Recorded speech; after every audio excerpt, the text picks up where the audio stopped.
Ada menangnya berdebat dengan orang tolol. Beli alat perang, karena kan kita lagi nggak perang. Ya kan buat siap-siap, Caimin. Kalau ada yang nyerang kita udah siap. Iya. Kalau nggak ada gimana? Nanti ada yang nyerang kita harus serpet sarung. Apalagi orang tolol gibah, nggak ada menang. Kalau gempa bumi itu di luar kendali manusia. Tapi kalau air hujan itu dalam kendali manusia. Baca. Curah hujan tidak dalam kendali kita. Hah? Capek. Aneh, betul-betul aneh. Di satu sisi menyiapkan jalur-jalur air untuk dikirim ke laut, di sisi lain di lautnya dipasang dengan pulau reklamasi, tinggal tunggu waktu jadi rock. Kan katanya, bukan faktanya. Nggak apa-apa dong. Nggak, itu hak dia. Tapi kan sorry saya potong ya Pak ya. Saya coba menyerang Pak Anies. Tapi kan banjir masih Pak, faktanya. Ya. Loh kok iya? Iya, emang iya. Tadi kan katanya Sebelum kita tolol dia udah tolol duluan. Bahwa alat transportasi yang dimiliki semua orang adalah sepeda motor. Dan saya jawab, bukan sepeda motor, bukan sepeda.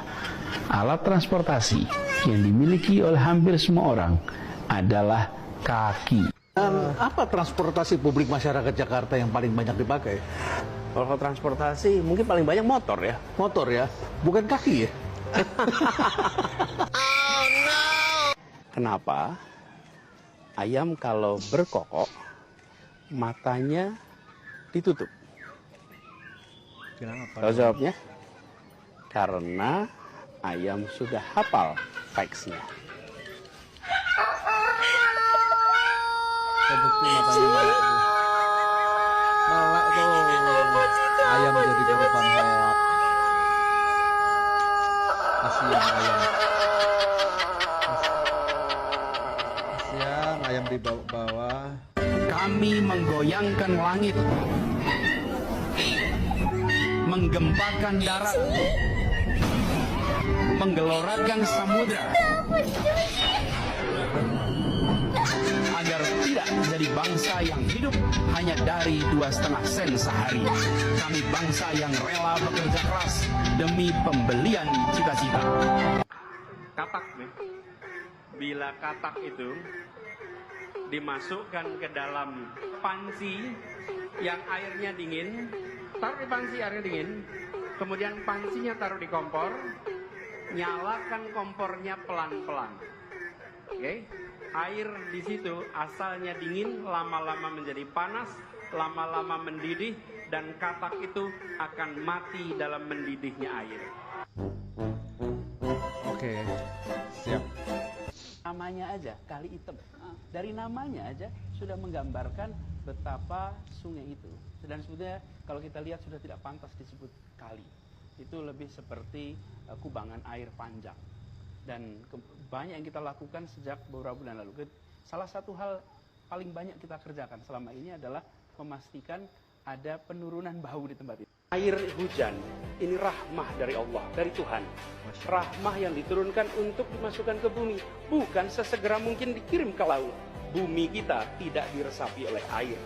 Karena itu yang kita lakukan adalah memperbanyak sumur-sumur resapan di tiap kampung, di tiap rumah, di tiap jalan. Semua sumur resapan dari mulai Dunkin Donat sampai pom bensin itu hancur jalannya. Tolong Pak Gubernur segera ditutup kembali karena tidak bermanfaat. Kalau banjir tetap banjir di sini. Bagaimana kebijakan disusun berdasarkan gagasan, bukan sekedar kebijakan tanpa narasi, tanpa gagasan. Urutannya harus jelas, bukan hanya karya, tapi karya berbasis narasi, narasi berbasis gagasan. Dan gagasannya di sini adalah tadi yang saya sampaikan. Kesemakmuran, kesetaraan, keadilan, dan begitu ada pembagian sumber daya, maka pembagian sumber daya ini adalah memasukkan unsur-unsur gagasan. Air yang jatuh di rumah kita jangan dialirkan keluar. Kalau kita alirkan keluar namanya kita nyumbang air ke masyarakat. Yang kasihan yang di ujung jalan tuh nanti rumahnya paling pendek, itu paling kena banjir. Jadi tiap rumah tahan airnya di rumah Anda. Zero runoff, nggak dikeluarin. Dengan cara apa? Bangun di situ sumur resapan. Sehingga air hujan yang jatuh ke atap itu tidak dialirkan lewat talang keluar, tapi alirkanlah ke lahan Anda sendiri. Maka kita tidak menyumbang air ke tetangga. Kalau tidak menyiapkan penampungan, buat lubang aja. Itu yang kita biasa menyebut vertical drainage. Air itu ditampung sehingga tidak mengalir. Simple. Cek yuk rumah kita. Luapan air sungai sehingga parkirnya di dalam taman. Itu pernah Pak komentar, Pak tamannya banjir. Bukan banjir, itu emang parkir air. Jadi kalau di taman parkirin air, ya memang begitu. Nanti ketika Gimana sih ini? air sungainya turun, maka tamannya turun. Jadi Polusi udara tak punya KTP, angin tak ada KTP-nya. Angin itu bergerak dari sana sini. Ketika polutan yang muncul dari pembangkit listrik tenaga uap mengalir ke Jakarta, maka Jakarta punya indikator, karena itu Jakarta mengatakan ada polusi udara. Ketika anginnya bergerak ke arah Lampung, ke arah Sumatera, ke arah Laut Jawa, di sana tidak ada alat monitor, maka tidak muncul. Dan Jakarta pada saat itu bersih. Kalau problemnya dari dalam kota saja, maka konsisten tiap waktu. Ya, kita punya masalah polusi. Oh, alamin kemen. Kemen. Ternyata tim kuasa hukumnya Kemen hanya membawa perkara 2 TPS saja yang patut dipersengketakan. Kita lihat sebentar tayangannya. Jadi persoalan terhadap dalil yang disampaikan tersebut, apakah menjadi layak untuk diadili oleh Mahkamah Konstitusi? Dari 8 persoalan, hanya 1 dalil yang terkait dengan migrasi suara, yakni pengurangan suara pemohon, didalilkan oleh pemohon terjadi di 2 TPS. Yaitu pertama, didalilkan telah terjadi pengurangan suara pasangan calon nomor urut 1 di TPS 006, Kelurahan Soko, Kecamatan Dewe, Kabupaten Kudus. Suara pasangan calon nomor urut 1 dalam C1 plano tertulis 9 suara sah. Namun dalam penulisan di dalam perhitungan KPU terinput 4 suara. TPS yang kedua adalah TPS 001 Kelurahan Kalirejo, Kecamatan Kebumen, Kabupaten Kebumen. Suara pasangan calon nomor urut 1 tertulis 38 suara sah. Namun dalam C penulisan di dalam perhitungan di KPU terinput 28 suara. Nah kan bro, hanya 2 TPS saja yang kira-kira layak menjadi urusan MK. Pengacaranya saja 1000-an bro. Wow. Yang dipersengketakan ini hanya berapa biji saja. Bro, memang nggak masuk akal. Nah, kalau saya punya usul, mendingan MK itu mengabulkan permohonan mereka di 2 TPS ini. Atau kasih aja 1 kabupaten. 2 kabupaten lah. Gratisan buat Amin. Nah, apakah masih bisa memenangkan pertarungan? Gile bro. Ya kalau 2 TPS jelas jauh. Wong 1 kabupaten, 2 kabupaten aja belum tentu menang. Prabowo 96 juta bos, jauh. Masyarakat nelayan yang selama ini di mana Ini kami drama. susah mendapatkan bahan bakar, Pak. Di mana kami sulit mendapatkan, Pak. Begitu juga dengan saudara-saudara kami para petani. Sudah sulit, mahal lagi, Pak. Pak Oleh Sape. itu, Pak, kami tidak butuh makan gratis. Kami tidak butuh susu gratis, Pak. Yang kami butuhkan kesetaraan, Pak. Berikan kami kelonggaran untuk mencari nafkah yang halal, Pak. Berikan kami, anak-anak kami, agar kiranya mendapatkan pendidikan yang layak, Pak, yang setara, Pak.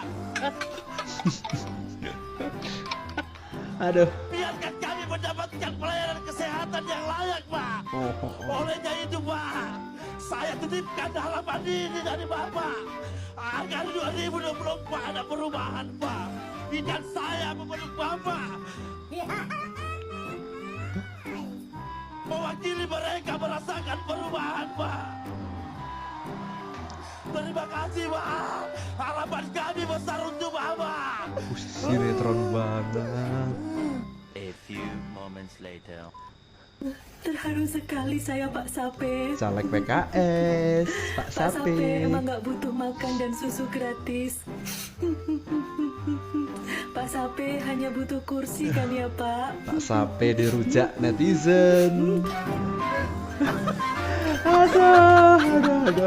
Tidak semua orang tahan untuk berada menjadi oposisi. Seperti sampaikan Pak Prabowo tidak tahan untuk menjadi oposisi. Malu nggak tuh? Mengenai oposisi, Mas Anies mengatakan bahwa Pak Prabowo tidak tahan dengan oposisi. Kayak tidak tahan dengan oposisi. Pertanyaan, memang Mas Anies pernah oposisi? Belum pernah. Nggak ada yang bisa membuktikan bahwa seorang Anies Baswedan pernah melakukan positioning oposisi. Yang kedua, apa yang sudah diberikan oleh Pak Prabowo terhadap seorang Anies, beliau yang paling terdepan loh mendorong Mas Anies. Bahwa akhirnya respon Mas Anies terhadap Pak Prabowo seperti apa, tapi beliau dengan lapang dada, dengan jiwa kenegarawanannya, beliau terima konsekuensi politik ini hari ini. Dan terakhir yang ketiga, kita ingat teman-teman media udah pernah merecord loh. Beberapa tahun yang lalu seorang Anies Baswedan mengatakan bahwa Pak Prabowo adalah sosok kenegarawan. Tapi hari ini berbeda, berbanding terbalik. Artinya, penilaian seorang Anies terhadap seseorang bergantung kepada kepentingan politiknya. Kalau dia lagi butuh dengan orang itu, dia katakan kata-kata yang manis. Tapi kalau dia sudah tidak butuh dengan orang itu, dia bermain dengan kata-kata yang pahit. Pertanyaan yang saya ingin sampaikan pada masyarakat, kita tidak butuh kata-kata manis. Kita butuh pemimpin yang memang betul-betul bisa mengeksekusi program yang real buat masyarakat, dan itu realistis memang dibutuhkan oleh masyarakat.